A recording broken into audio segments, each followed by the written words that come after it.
শীত আমার অনেক পছন্দের একটা ঋতু। শীত মানেই হচ্ছে ফুলের রাজ্যে হারিয়ে যাওয়া। বর্ষাকালে গাছের গ্রোথ হয় যেমন অনেক বেশি, শীতকালে গাছে ফুল আসে অনেক বেশি। গত বছর এরকম সময় আমরা গিয়েছিলাম খুলনার ফুলতলার দিকে যেতে বেজের ডাঙ্গা নামক স্থানে। সেখানে কিন্তু অনেক অনেক নার্সারি সারি বেঁধে আছে এবং সেখানে গেলে আপনি ভ্যারাইটিস অফ গাছ পাবেন অনেক রিজনেবল প্রাইসে। সেখান থেকে আমরা অনেক গাছ কিনে নিয়ে এসেছিলাম। ভ্যানে করে যারা গাছ বিক্রি করে তারা মেনলি বেচেরডাঙ্গা থেকে গাছ নিয়ে যেয়ে বিক্রি করে। এখানে অনেক ধরনের বাগান বিলাসের গাছ আছে, বিভিন্ন কালারের আছে। আমরা হলুদ এবং গোলাপি কালারের দুইটা বাগান বিলাসের গাছ কিনেছিলাম। সঙ্গে সেখানে এই পিটুনিয়া গাছগুলো অসম্ভব সুন্দর লাগছিল।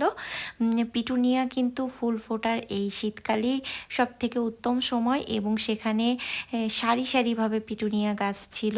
সঙ্গে অনেক রিজনেবল প্রাইসে ঝাউ গাছ ছিল। এই যে বড় বড় ঝাউ গাছগুলো মাত্র 100 টাকা করে, যেটা শহরে চিন্তাই করা যায় না। এছাড়াও সেখানে বিভিন্ন ধরনের ইনডোর প্লান্ট, আউটডোর প্লান্ট এবং অনেক ধরনের ফলের গাছ ছিল। এই যে সারি দেওয়া পানচিটিয়া ফুল গাছ এবং ভ্যারাইটিস অফ গোলাপের গাছ ছিল বিভিন্ন কালারের। আমরা অনেক অনেক গাছ কিনে নিয়ে এসেছি। এখন কি কি গাছ আমরা নিয়েছিলাম সেগুলো এক এক করে দেখাই। এই হচ্ছে সারিবদ্ধ গাছগুলো যেগুলো আমরা নিয়েছিলাম সেখান থেকে। অনেক ধরনের গাছ নিয়েছি। এই ঝাউ গাছটা নিয়েছিলাম যেটার প্রাইস নিয়েছে মাত্র 100 টাকা। এরপরে নিয়েছি দুইটা কাগজি লেবু গাছ যেটার প্রাইস নিয়েছে 50 টাকা করে। এরপর নিয়েছি দুইটা গন্ধরাজ ফুল গাছ যেগুলোর প্রত্যেকটার প্রাইস 30 টাকা মাত্র। এরপর নিয়েছি পানচেটিয়া ফুল গাছ, এই দুইটা ফুল গাছ মাত্র 20 টাকা করে। মোস্ট প্রবাবলি আমার অতটা খেয়াল নাই, বাট এগুলোর প্রাইসও অনেক রিজনেবল ছিল। এগুলোতে শীতকালে পাতাগুলো এরকম লাল হয়ে যায়।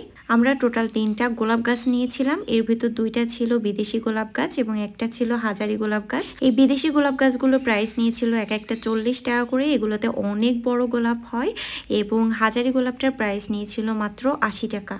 এই যে কিছুদিন পরে সাদা গোলাপটা ফুটেছে এবং সঙ্গে এই সুন্দর হাজারি গোলাপটাও ফুটে গেছিল, এটা কিছুটা গোলাপি কালারের। সঙ্গে আমরা নিয়েছিলাম পাথরকুচি ফুল গাছ। পাথরকুচি গাছে ফুল হয় এটা আমি আগে কখনো জানতাম না, সো দেখে অনেকটা অবাকই হয়েছিলাম।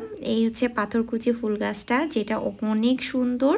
এখন শীতকালে আবার এই গাছগুলোতে ফুল এসেছে। এরপর নিয়েছিলাম এই লেমন গ্রাসটা। এই লেমন গ্রাসটা এখন কিন্তু অনেক বড় ঝাড় হয়ে গিয়েছে আমাদের। আমি আগেই বলেছি এগুলো কিনেছিলাম আমি গত বছর।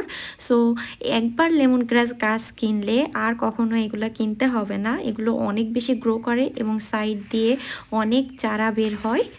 লেমন গ্রাস দিয়ে আমি অলরেডি থাই স্যুপ বানিয়েছি এবং চাও বানিয়ে খাই, অনেক মজা লাগে। এরপর নিয়েছি আমি এই হলুদ বাগান বিলাসটা।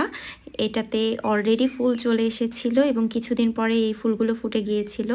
এটার প্রাইস নিয়েছিল মোস্ট প্রবাবলি 80 টাকা। এই হচ্ছে ফুল ফোটার পরের ছবিটা। আমরা এই অ্যারোমেটিক জুঁই ফুল গাছটা নিয়েছিলাম। এটাতে কিন্তু সবসময় অনেক ফুল থাকে এবং অনেক সুন্দর ঘ্রাণ। এরকম একটা বাগান বিলাস গাছও নিয়েছিলাম যেটার ফ্লাওয়ার কালার ছিল ডিপ ম্যাজেন্ডা, বাট ওইটার ভিডিও কোনো কারণে মেবি করা হয়নি, আমার কাছে নাই।